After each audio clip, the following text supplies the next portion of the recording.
الحمدللہ رب العالمین والصلاة والسلام علی سید المرسلین وعلی آلہ وصحابہ اجمعین۔ اسلام ہی دین اعتدال ہے۔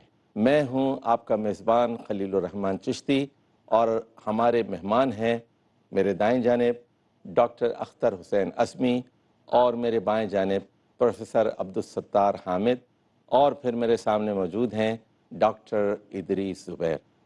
ہم دیکھتے ہیں کہ دنیا کے بعض مذاہب ایسے ہیں جس میں ترک دنیا کی تعلیم دی گئی ہے، جو دوسری طرف آج ہم مغربی تہذیب کا جائزہ لیتے ہیں تو پورے لوگ مذہب سے بیزار اور دنیا میں ہی ڈوبے ہوئے ہیں، رقص میں، سرود میں، موسیقی میں، شراب میں، شباب میں، سود میں، کمایا جائے کمایا جائے کمایا جائے، مادے کی فکر ہے، مادہ پرستی میں، شراب کے نشے میں اور ڈرگس اور نشیلی اشیاء، مادہ پرستی کی ایک دنیا ہے۔ گھروں کو سجایا جا رہا ہے محلات کی طرح، غیر ضروری چیزیں خریدی جا رہی ہیں، دنیا کے اندر کھوئے ہوئے۔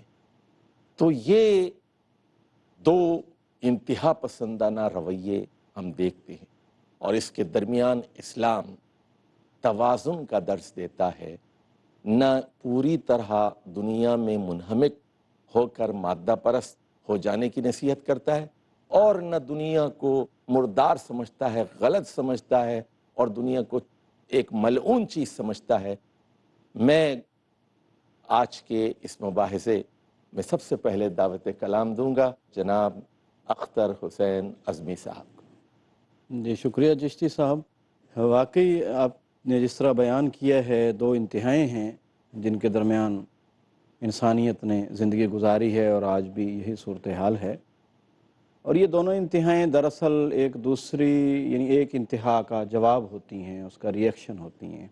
یہ جو آج غرق دنیا کی کیفیت ہے، یہ کوئی آج کا مسئلہ نہیں ہے۔ دنیا کے مختلف ادوار میں ایسی تہذیبیں رہی ہیں کہ جنہوں نے انسان کو اللہ سے دور کر کے صرف اسی دنیا کو اس کا مقصود بنا دیا، اور جب اس کا ریئیکشن آیا ہے کہ اس کے ساتھ ظاہر ہے کہ دولت آپ کو وسائل اور سہولتیں تو مہیا کر سکتی ہے، لیکن دل کے اطمینان کی جو انسانی ضرورت ہے وہ مہیا نہیں کر سکتی، یہ اس کے بس میں نہیں ہے۔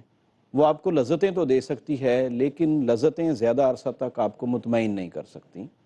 یہی وجہ ہے کہ آج کا انسان نے جب لذتوں کے ایک دائرے کے اندر وہ پھنسا ہے، تو پھر اس انتہا کے اوپر چلا گیا ہے کہ ثم رددناہ اسفل سافلین کی جو کیفیت نظر آ رہی ہے۔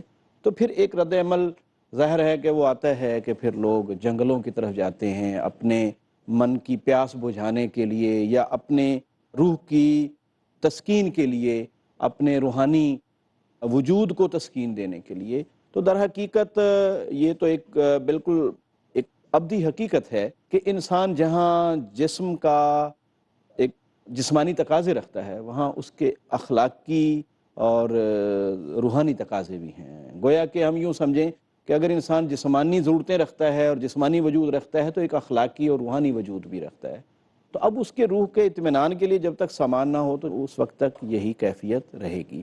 اب دیکھیے کہ اسلام جب آیا ہے تو اس سے پہلے بھی یہ ساری صورتیں روم کی اور ایران کی تہذیبوں نے انسان کو پوری طرح دنیا میں غرق کیا ہوا تھا، جبکہ عیسائیت کے اندر ایک رہبانیت کا تصور تھا کہ بالکل شادیوں سے بھی گریز کی راہ اہل مذہب نے اختیار کی، اور اللہ کی نعمتوں سے بھی منہ موڑ لیا، اور خود اپنے آپ کو کیڑوں کے حوالے تک کر دیا، اور گندگی اور غلاظت کے اندر رہنے والے تھے۔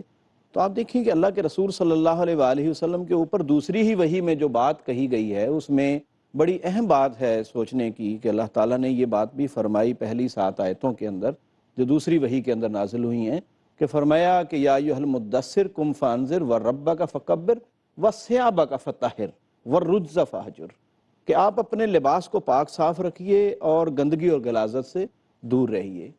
پھر اسی طریقے سے اسلام نے جتنے بھی احکام دیے ہیں ان کے اندر وہ توازن ہے کہ ولا تنسا نصیبک من الدنیا، دنیا کے اندر سے آپ اپنا حصہ وصول کرنا مت بھولیں۔ اور حضور صلی اللہ علیہ وآلہ وسلم کی احادیث میں بھی یہ چیز واضح ہے کہ حضور صلی اللہ علیہ وآلہ وسلم نے نہ اس بات کو پسند کیا ہے کہ کوئی انسان ہمیشہ کے روزے رکھے، نہ اس بات کو پسند کیا ہے کہ وہ ساری کی ساری رات صرف عبادت میں کھڑا رہے، اور نہ اس بات کو پسند کیا کہ لوگ شادیوں سے منہ موڑ لیں، بلکہ اس کے اوپر آپ نے صحابہ کرام کو تنبیہ بھی فرمائی۔ تو اس سے اندازہ ہوتا ہے کہ اسلام نہ غرق دنیا کا سبق دیتا ہے اور نہ ہی ترک دنیا کا سبق دیتا ہے۔ اگر ہم نے آج اس مغربی تہذیب کا مقابلہ کرنا ہے تو اس کے لیے ضروری ہے کہ ہم اسلام کے اصل پہلو کی طرف آئیں کہ اسلام مکمل ایک اعتدال کا دین ہے، اور یہ بھی بات ہمارے ذہن میں رہنی چاہیے کہ جو مخلص لوگ دنیا داروں کے مقابلے میں، اس کی ریئیکشن میں جو مخلص لوگ اگر دنیا کے نظام کو، اس کی سیاست کو، اس کی معاشرت کو اور اس کی تجارت کے اندر سے وہ اگر نکل جائیں گے تو پھر اس میں کس کا فائدہ ہوگا؟ اس میں دراصل خود طاغوتی قوتوں کو مزید تقویت ملے گی کہ مخلص اور بھلے لوگ اور انسانیت کے خیرخواہ لوگ تو جا کے جنگلوں میں بیٹھ جائیں گے، یا مسجدوں میں ہی بیٹھے رہیں گے، یا جنگلوں اور کھوہوں میں بیٹھ جائیں گے، تو گویا کہ ظالموں کے لیے یہ میدان اور کھل جائے گا، اور وہ کمزوروں کو ایک اپنی چراگاہ سمجھ کے وہاں جیسے چاہیں گے دن دنائیں گے۔ تو اس لیے میں سمجھتا ہوں کہ چشتی صاحب ہمیں اسلام کو اس حوالے سے پیش کرنا چاہیے کہ اسلام ان دونوں حدوں کے درمیان ایک معتدل راہ سجاتا ہے۔ شکریہ جناب۔ پروفیسر صاحب، جی۔ ابھی ڈاکٹر اختر حسین اعظمی یہ کہہ رہے تھے کہ مادیت اور روحانیت کے درمیان ایک توازن کی ضرورت ہے۔ کچھ جسم کے بھی تقاضے ہیں، کچھ روح کے بھی تقاضے ہیں، اور دونوں کی تسکین کا سامان ضروری۔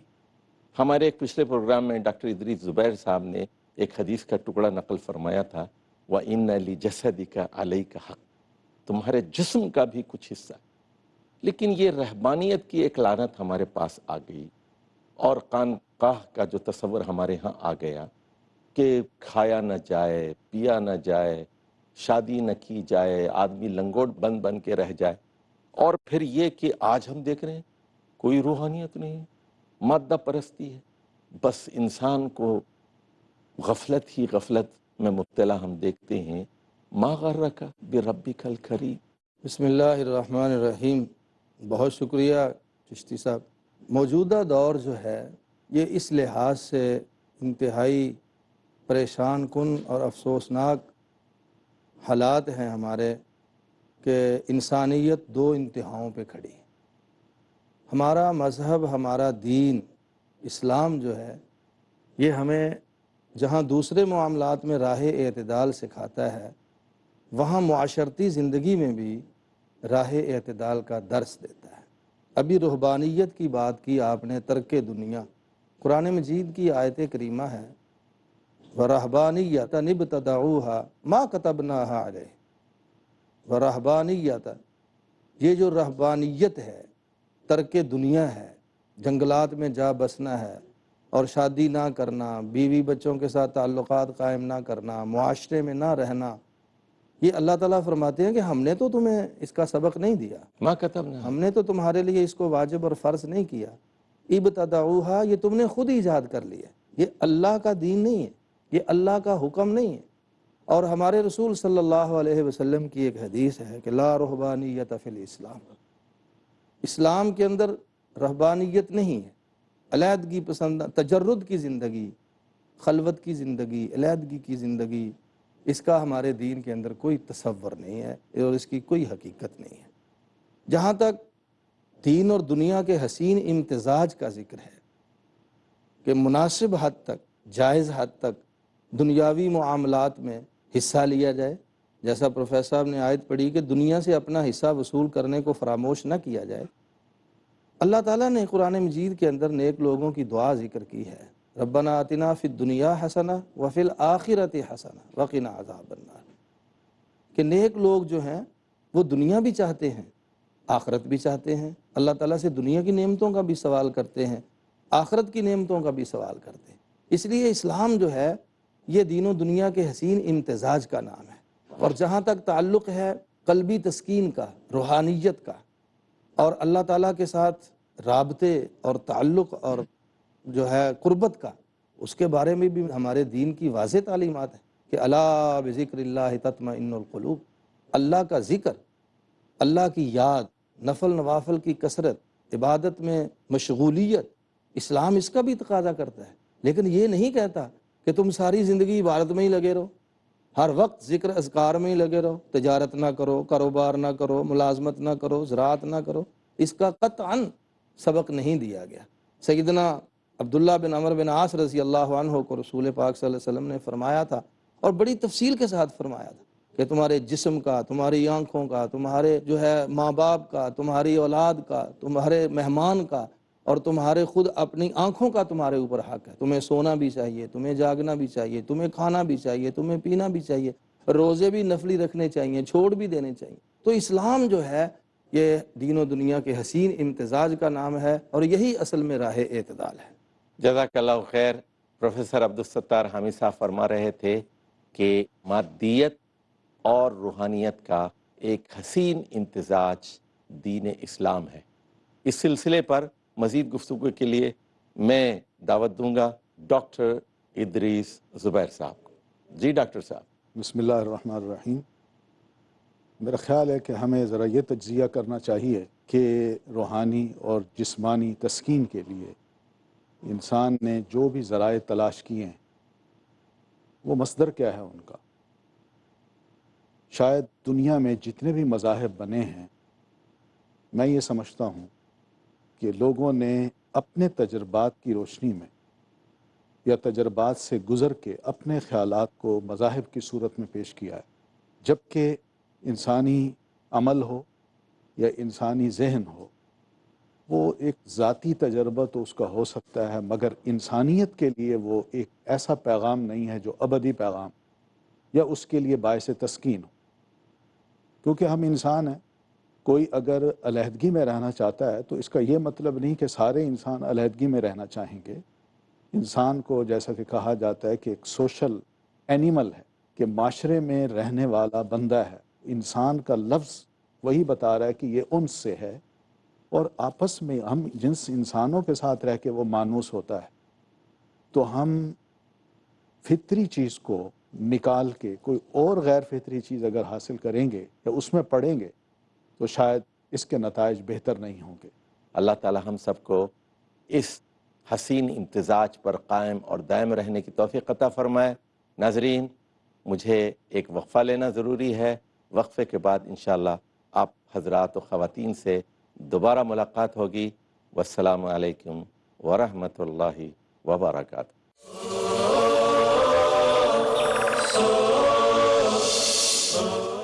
لبيك اللهم لبيك لبيك اللهم لبيك لبيك لا شريك لك لبيك لا شريك لك لبيك إن الحمد السلام علیکم، میں شمیم فوزی آپ سے مخاطب ہوں۔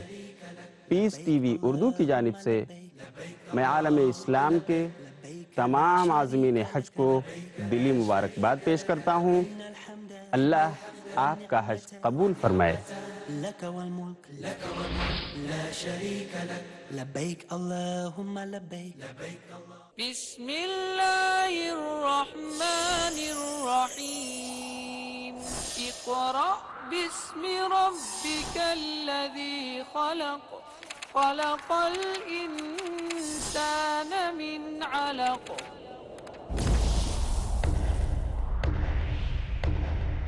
کیا ہے اللہ کا کلام، کیا ہے بندوں کے لیے پیغام، کیا ہے مقصد حیات، سمجھیے وضاحت کے ساتھ تاکہ نجات ملے تاریکیوں سے، نور پھوٹے زندگیوں سے۔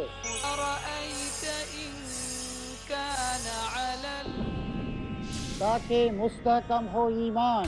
روشنی جس نے حق و باطل کی کرا دی پہچان، نور قرآن، کل شام 7 بجے اور دوبارہ صبح 11:30 بجے انڈیا میں پیس ٹی وی اردو پر۔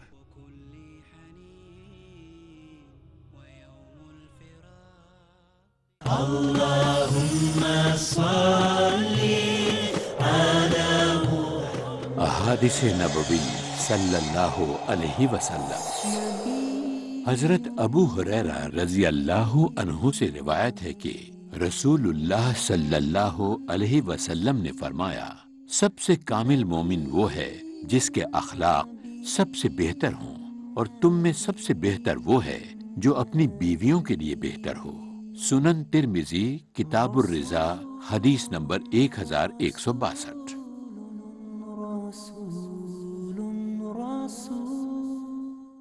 جھوٹ کا اندھیرا کتنا ہی گہرا کیوں نہ ہو، سچائی کی ایک کرن سے مٹا دینے کے لیے کافی ہے۔ ہر پہلو، ہر نظریہ، ہر نقطہ سچ کا، ہر دم، ہر پل، ہر لمحہ سچ کو پیش کرنے کی جستجو۔ آئیے میرے ساتھ اور حق کو جانیے۔ عالم انسانیت کے لیے سچائی کی روشنی۔ ڈاکٹر ذاکر نائک پیش کریں گے اظہار حق۔ اگلا پروگرام پیس ٹی وی اردو پر۔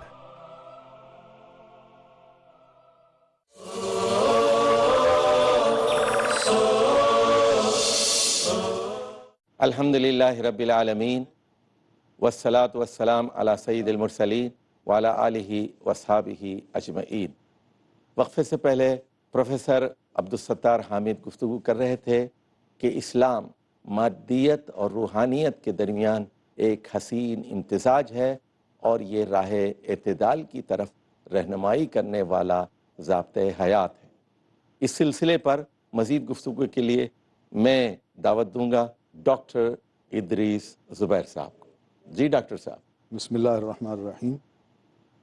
میرا خیال ہے کہ ہمیں ذرا یہ تجزیہ کرنا چاہیے کہ روحانی اور جسمانی تسکین کے لیے انسان نے جو بھی ذرائع تلاش کیے ہیں وہ مصدر کیا ہے ان کا۔ شاید دنیا میں جتنے بھی مذاہب بنے ہیں، میں یہ سمجھتا ہوں کہ لوگوں نے اپنے تجربات کی روشنی میں یا تجربات سے گزر کے اپنے خیالات کو مذاہب کی صورت میں پیش کیا ہے، جبکہ انسانی عمل ہو یا انسانی ذہن ہو، وہ ایک ذاتی تجربہ تو اس کا ہو سکتا ہے، مگر انسانیت کے لیے وہ ایک ایسا پیغام نہیں ہے جو ابدی پیغام یا اس کے لیے باعث تسکین ہو۔ کیونکہ ہم انسان ہیں، کوئی اگر علیحدگی میں رہنا چاہتا ہے تو اس کا یہ مطلب نہیں کہ سارے انسان علیحدگی میں رہنا چاہیں گے۔ انسان کو جیسا کہ کہا جاتا ہے کہ ایک سوشل اینیمل ہے، کہ معاشرے میں رہنے والا بندہ ہے۔ انسان کا لفظ وہی بتا رہا ہے کہ یہ انس سے ہے، اور آپس میں ہم جنس انسانوں کے ساتھ رہ کے وہ مانوس ہوتا ہے، تو ہم فطری چیز کو نکال کے کوئی اور غیر فطری چیز اگر حاصل کریں گے یا اس میں پڑھیں گے تو شاید اس کے نتائج بہتر نہیں ہوں گے۔ میں یہی دیکھتا ہوں کہ روحانی تسکین کے لیے یا جسمانی تسکین کے لیے اگر کوئی غاروں میں جا بیٹھا، پہاڑوں میں نکل گیا، سمندروں میں، کھلے میدانوں میں، صحراؤں میں چلا گیا، یا پھر کوئی عمارتیں بنا کے بالکل علیحدہ ان میں جا کے اس نے اپنے آپ کو بھوکا پیاسا رکھا، یہ سوال یہ ہے کہ یہ چیزیں کہاں سے آئی ہیں ان کے پاس؟ اس کا جواب کچھ نہیں ہے سوائے اس کے کہ ایک ذاتی تجربہ تھا۔ تو ذاتی تجربہ کیا واقعی ایک مذہب بن سکتا ہے؟ اس کا جواب ہمارا دین یہ دیتا ہے کہ نہیں، انسانی عقل کامل نہیں ہے، اس میں کہیں نہ کہیں نقص ہے، تو اس نقص کو تکمیل تک پہنچانے کے لیے وحی کی ضرورت ہے۔ وحی جو ہے وہ انسان کو گائیڈ لائن دیتی ہے۔ اللہ تعالیٰ نے مجھے پیدا کیا، آپ کو پیدا کیا، اس 6 فٹ کے قد کو جو پیدا کرنے والا ہے وہ یہ بھی جانتا ہے کہ اس کی ضرورت کیا ہے۔ اس نے جو جسمانی غذا ہے وہ تو یہاں رکھی ہے زمین پہ، مگر روحانی غذا کا سامان آسمان سے اتارا ہے، وہ وحی ہے۔ تو اس لیے وحی کے ذریعے ہم افراط و تفریط سے بچ کے اپنی روحانی تسکین اور اپنی جسمانی تسکین حاصل کر سکتے ہیں، اور اس کا ذریعہ صرف اور صرف یہی ہے کہ ہم وقت کا جو رسول ہے اس کے پیغام کو سمجھیں اور اس کی بات کو غور سے سنیں، اور سمجھنے کے بعد دیکھیں، اندازہ کریں کہ جو کچھ کہا جا رہا ہے یہ صرف دین کی بات ہے یا صرف دنیا کی بات ہے۔ دین اور دنیا یہ دونوں ملا کے آپ چلیں تو یہ بہت خوبصورت بات ہے، اور اگر اس کو الگ الگ کر دیں گے تو بات نہیں بنے گی، پھر بہت کچھ آباد بھی ہوگا اور بہت کچھ سنسان بھی ہو جائے گا۔ آج دیکھیے بڑے بڑے روحانی لوگ جو یہ درس دیتے تھے کہ زہد کو اختیار کیجئے، آج وہ خود مالدار ہیں، بڑا اچھا کھاتے ہیں، بڑا اچھا پہنتے ہیں، کروڑ پتی ہیں، کروڑ پتی ہیں، اور وہ زمیندار بن کے ہیں۔ وہ کہاں گیا زہد؟ وہ زہد کہاں گیا؟ اور یہی معاملہ چرچ کے ساتھ ہوا، چرچ کے ساتھ بھی ہے. میں کہ وہ پادری دنیا کے امیر ترین لوگ بن گئے، بالکل، اور اپنے مریدوں کی انجمن سجا کر انہوں نے ان کا خون چوسنا شروع کر دیا. میں یہی عرض کر رہا ہوں کہ مسئلہ یہی ہے کہ کیا واقعی ان کو کوئی کمی رہ گئی تھی جو روحانی تسکین نہیں ملی تو دنیا میں چلے گئے؟ اس کی وجہ صرف یہی ہے کہ انسان کا ذاتی تجربہ وہ دوسروں پر امپلیمنٹ نہیں کیا جا سکتا، بلکہ وہ خالق جو میرا اور آپ کا ہے وہ ہم انسانوں کا علاج وحی کے ذریعے سے اتار کے ہمیں قائل کرتا ہے کہ یہ دیکھو، یہ مسلک ہے، یہ نقطہ نظر ہے، اس سے تمہاری دنیا بھی سجے گی اور آخرت بھی سجے گی. ویسے اور میں یہی وہ ڈاکٹر چیز صاحب ہے آپ کی بات کو ربنا سیکنڈ کرنا چاہوں گا جی. کہ اس حوالے سے کہ جو آپ جو بات فرما رہے ہیں وہ واقعی یہ ہے کہ جو چیز ریئیکشن میں کوئی بھی نظریہ آئے گا، طریقہ آئے گا، وہ رد عمل میں وہ کبھی بھی صحیح نہیں ہو سکتا، کبھی بھی صحیح نہیں ہوگا. انسان نے جب بھی فطرت کے خلاف جنگ کی ہے اس نے ٹھوکر کھائی ہے، اور وہ بہت دیر تک فطرت کے خلاف لڑ نہیں سکتا. میں یہ سمجھتا ہوں کہ یہ جو کرپشن ہے یہ کامن ہے، یعنی ہم کسی میں اس میں کسی کو مخصوص نہیں کر سکتے. جس نے بھی یہ غیر فطری راستہ اختیار کیا جی جی، چاہے اس وہ کے اندر چاہے ہمارے اندر ہی کیوں، وہی میں کہہ رہا ہوں اس میں یہ خرابی آئی ہے. اچھا چشتی صاحب، میں اس حوالے سے ایک پہلو پہ توجہ دلانا چاہتا ہوں کہ کیونکہ ہم روحانیت کی بات تو کر رہے ہیں، لیکن ہمارے سامعین جو ہیں وہ کم پڑھے بھی ہو سکتے ہیں اور جدید تعلیم یافتہ بھی ہیں. ان کے لیے روحانیت گویا کہ جب ہم روحانیت کا لفظ بولتے ہیں تو عموماً یہ سمجھا جاتا ہے کہ یہ کچھ خاص قسم کے لوگوں کی ضرورت ہے. میں یہ کہنا چاہتا ہوں کہ روحانیت کا مسئلہ کوئی خاص قسم کے افراد کے لیے نہیں ہے، بلکہ پوری انسانیت کا مسئلہ ہے، اس کی ضرورت ہے. دیکھیے نا، آج یورپ کے اندر تمام سہولیات ہیں، تمام سہولیات ہونے کے باوجود، اور میں کہوں کہ جو سیکنڈینیوین ممالک ہیں جن میں جو سب سے زیادہ اچھی ویلفیئر سٹیٹس ہیں، سب چیزیں گھروں پہ ملتی ہیں، ہاسپٹل ان کے لیے ہیں، مفت تعلیم ہے، سارا کچھ ہے، اس کے باوجود آپ کو معلوم ہے کہ سب سے زیادہ خودکشی کا ریٹ وہیں پہ موجود ہے. جاپان ہمارے مشرق کا ملک ہے اور سب سے زیادہ ٹیکنالوجی ہے اور ساری سہولیات مہیا ہیں، سب کچھ، لیکن وہاں خودکشی کو باقاعدہ قانونی طور پہ جواز دیا گیا. پوری دنیا کے اندر ایک واحد ملک ہے کہ جہاں جواز ہے. ظاہر ہے کہ خودکشی وہاں زیادہ ہوتی ہے. خودکشی کیوں کرتا ہے؟ ہمارے ہاں تو یہی تعبیر ہوتی ہے نا کہ غربت ہے، افلاس ہے، پریشانیاں ہیں، لیکن وہاں کے آدمی اپنی زندگی کو خود اپنے ہاتھوں ہلاک کیوں کرتے ہیں؟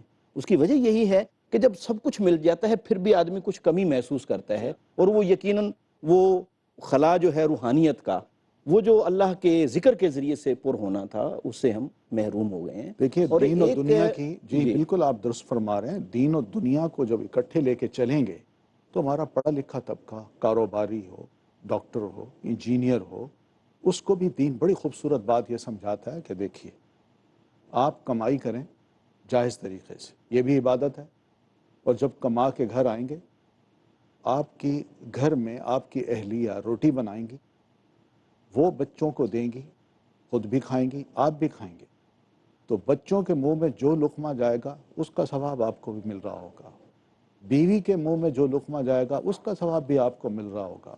حتیٰ کہ بیوی کے ساتھ جو تعلق ہے وہ تعلق بھی اس اعتبار سے قابل ثواب ہے کہ انسان ایک حرام اور ناجائز چیز سے بچ کے ایک جائز خواہش کو پورا کر رہا ہے اور ایک جائز طریقے سے.